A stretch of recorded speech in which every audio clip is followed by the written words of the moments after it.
तो हेलो बच्चों, नमस्कार। कैसे आप सभी? उम्मीद करता हूं कि आप सभी बढ़िया होंगे। दोस्तों, आज की क्लास में आज हम पढ़ेंगे तुमुल कोलाहल कलह में कविता का most important objective question answer. तो चलिए क्लास की शुरुआत करते हैं और देखते हैं बाबू इस कविता का पहला क्वेश्चन क्या दिया हुआ है। चलिए देखिए जरा गौर से। हाँ, तो पहला क्वेश्चन दिया है कि जयशंकर प्रसाद किस काल के कवि थे? बताइए तो। याद रखिएगा, आधुनिक काल। किस काल के कवि थे? तो आधुनिक काल के। ठीक है, ये पहला प्रश्न हुआ और ये पहला प्रश्न का जवाब आपने देखा। ठीक है, चलिए बाबू अगला प्रश्न देखते हैं।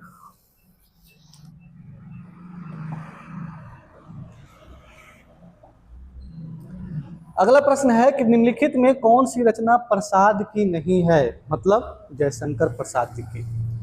इनमें से कौन सी रचना है जो जयशंकर जी की नहीं है? तो याद रखिएगा, साकेत। कौन सी? साकेत। अगला प्रश्न है कि तुमुल कोलाहल कलह में कविता किससे ली गई है? तो ये लिया गया है कामयानी से। किससे? कामयानी से। कोई दिक्कत? अगला प्रश्न देखिए, दिया है कि तुमुल कोलाहल कलह में कविता कामयानी के किस सर्ग से ली गई है? तो याद रखिएगा, श्रद्धा। किससे? श्रद्धा। कितने प्रश्न हो गए? 4। अगला प्रश्न देखिए बाबू।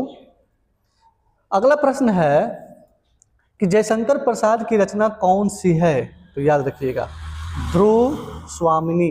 ध्रुव स्वामिनी। ठीक है, चलिए अगला प्रश्न है क्या पूछ रहा है, देखिए गौर से। कह रहा है कि जयशंकर प्रसाद की सर्वश्रेष्ठ रचना कौन सी मानी जाती है? कौन सी मानी जाती है? तो कामयानी। किसकी मानी जाती है? सॉरी, किसको माना जाता है? कामयानी को। ठीक है, अगला प्रश्न है कि तुमुल कोलाहल कलह में कविता में किसका वर्णन किया गया है? किसका वर्णन किया गया है? श्रद्धा को। किसको? श्रद्धा को। ठीक है, चलिए अगला प्रश्न देखिए। तो कह रहा है कि कुसुम विकसित प्रातः में कौन अलंकार है? कुसुम विकसित प्रात में कौन सा अलंकार है? तो उपमा का प्रयोग किया गया है। कौन सा अलंकार है बाबू? उपमा। ठीक है, अगला प्रश्न क्या दिया है? कह रहा है कि चातकी किसके लिए तरसी है? चातकी जो है किसके लिए तरसी है? तो याद रखिएगा, स्वातिन छत्र की बूंद के लिए। स्वातिन छत्र की बूंद के लिए। ठीक है, अगला प्रश्न देखिए। दिया है कि मैं हृदय की बात रे मन में, मैं का प्रयोग जो है किसके लिए हुआ है? तो श्रद्धा के लिए। किसके लिए बाबू? श्रद्धा के लिए। कितने प्रश्न हो गए? 10। आइए आगे देखते हैं। देखिए बाबू, यहां पर हम सभी प्रश्न का डायरेक्ट आंसर देख रहे हैं। ठीक है, तो फटाफट रिवाइज करते चलना है। पढ़िए।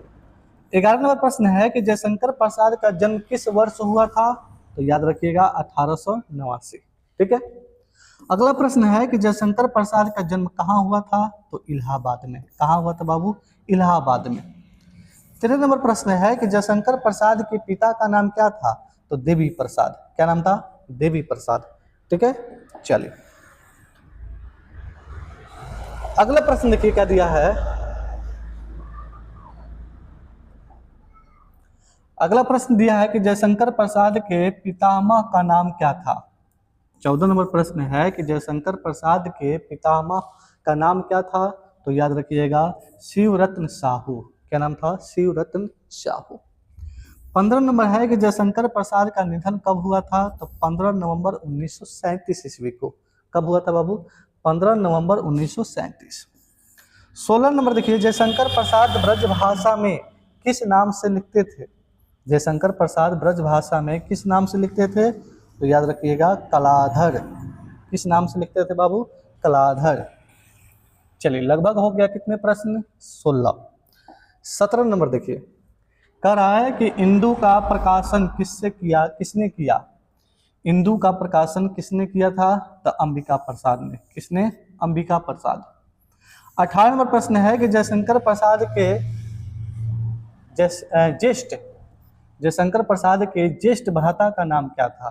तो उनका नाम था शंभु रत्न। क्या नाम था? शंभु रत्न।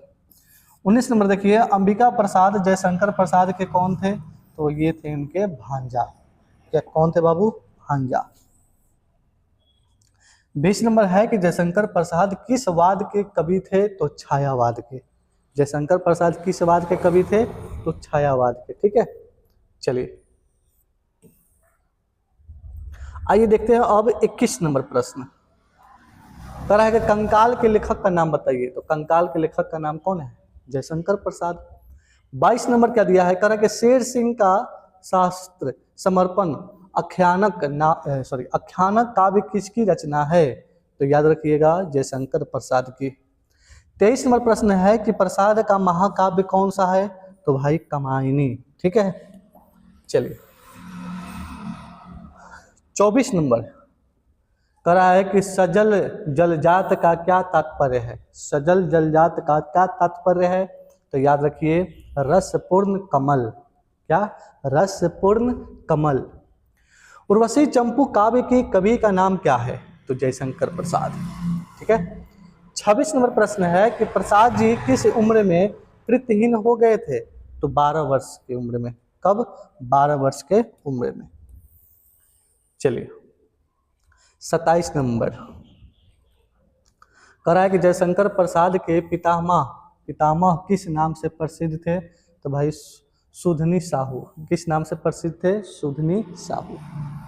28 नंबर प्रश्न देखिए, कामायनी का प्रकाशन कब हुआ है? तो कामायनी का प्रकाशन हुआ था 1936 में। कब? 1936 में। ठीक, चलिए 29 नंबर पढ़िए। दिया है कि चंद्रगुप्त प्रसाद की किस प्रकार की रचना है? तो भाई नाटक। चंद्रगुप्त प्रसाद की किस प्रकार की रचना है? तो नाटक है। क्या है? नाटक है। ठीक है, चलिए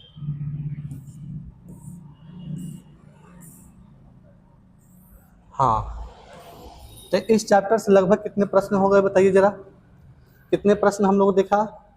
तो हम लोग जो है लगभग 29 प्रश्न देखा। कितने प्रश्न? 29।